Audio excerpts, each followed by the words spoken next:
There we go. Perfect.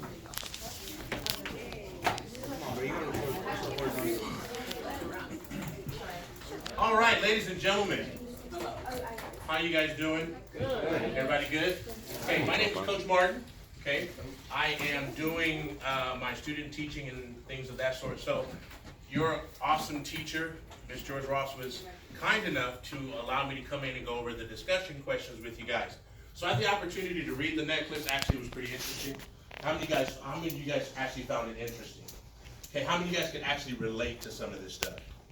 Okay, you see something and you like, hey, that's what I need, you know what I'm saying? Kind of one of those things. So our first question is very simple. Consider the condition of Matilda. I'm going to say it like that instead of like, I know she's French, but I'm not from France. Matilda before and after paying off her debt. How was she before that? Anybody? Raise your hand. She was they were like, I guess they weren't like rich, but they weren't like rich. Perfect. She was poor. Why do you call her poor?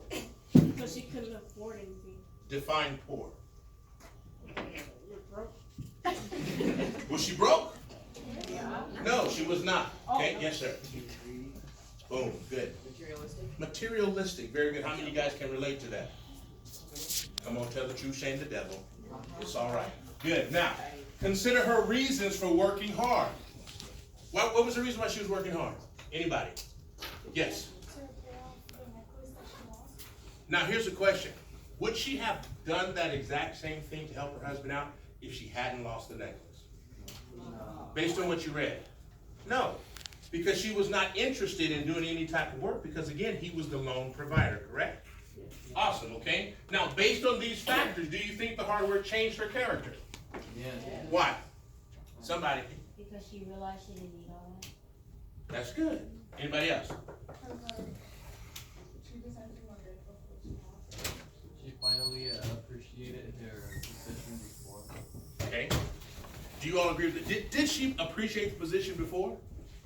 Or did she take a moment and blame the situation on the condition that she was now in? Think about it. Did it change her for the better or for the worse? For the worse. In my opinion, for the worse. Anybody have a different opinion? Did it change her for the better? Because if we remember the story, she went to her friend and she said, what? This is all your fault. Now, if it's me, I'm like, how the devil is it my fault? Because I didn't lose the necklace, right? Her friend didn't lose the necklace. It was her fault, but yet and still she was still trying to blame someone else. But the cool thing about that, if you read the entire story, it's like that the entire story. Who does she blame for her situation? Her husband. But yet and still, he's still providing for her.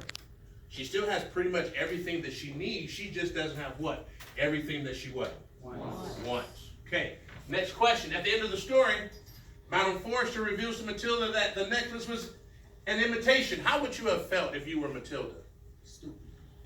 That's a good adjective. Angry. Anybody else? Yes, sir. Disappointed? Disappointed. Yes. I would make her give me back some of the money.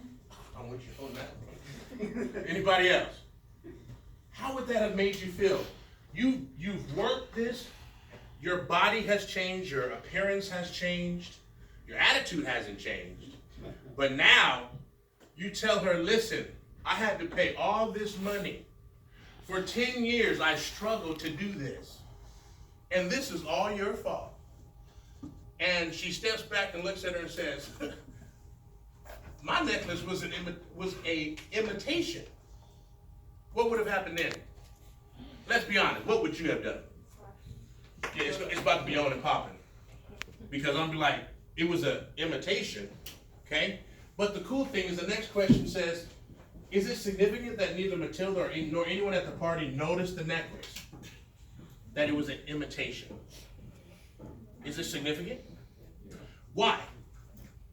Yes, sir. Because at the party, she felt like all the men were looking at her. Right. With the text stakes, and and she's like felt.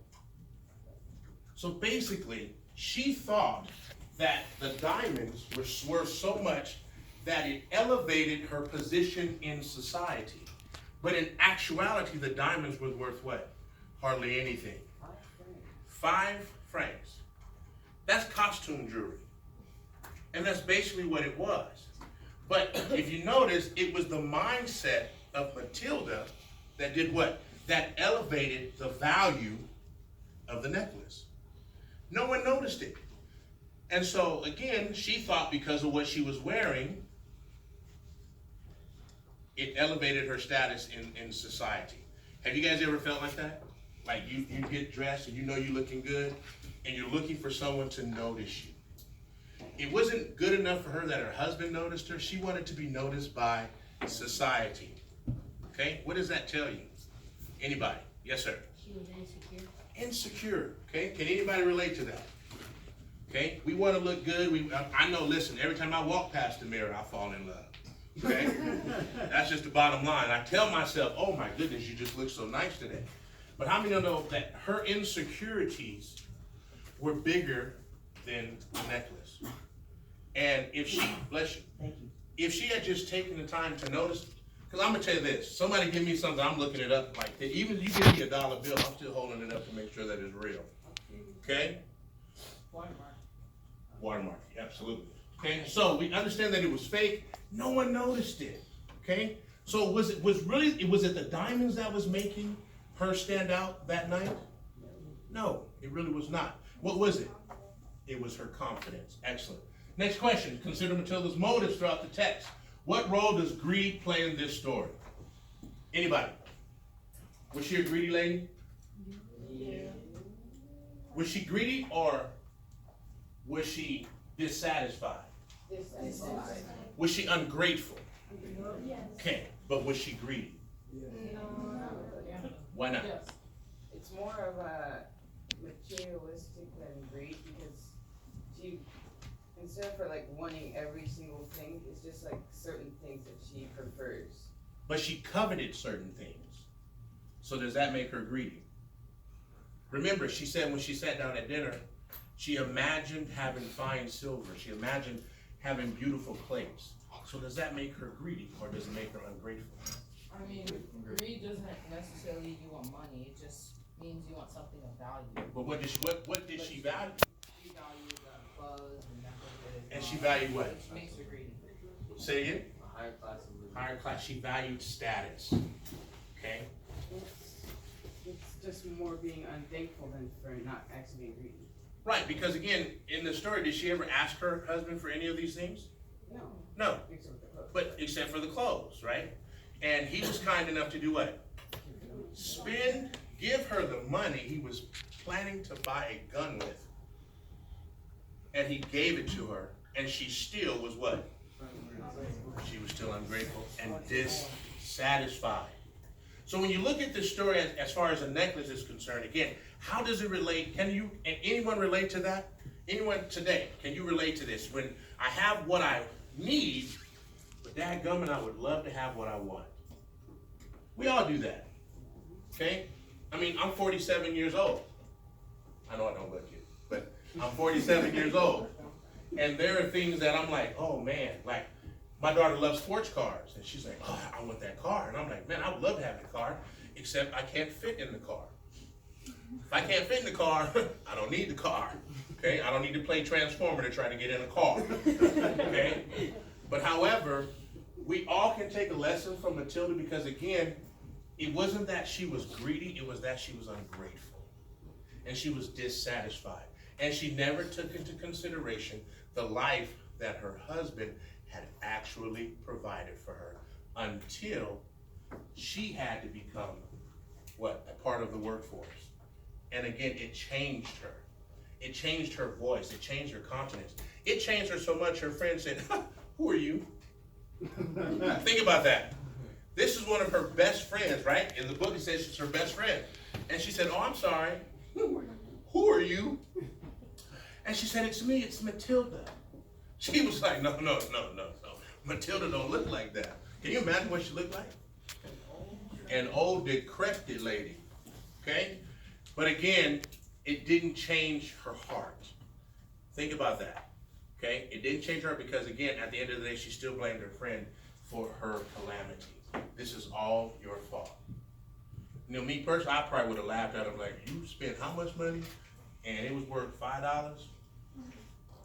And like you said, you probably would have said, you need to give you need to give me back my necklace and you need to give me back my money.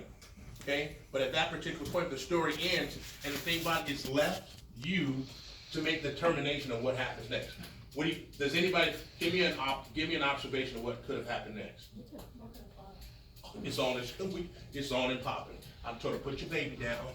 We got some business to take care of. Yes, sir. Torched her house. She torched her house. There. Watch him.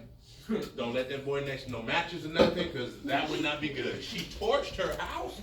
You got all that from that when she just said. Torched her house. She said torched her house. Anybody else? Like, I don't think that's the wisest. Yeah, I don't think Doesn't that. matter, it's olden times. You can run off. It's olden time. You can just torch someone's house, no problem. But anyway, so you guys, any questions about these questions here? Anything? Guys, I appreciate everything that allowing me to come in and spend some time with you. I think you guys, again, did an absolute wonderful job with this. So congratulations, and my time is done. Thank you. Let's get over.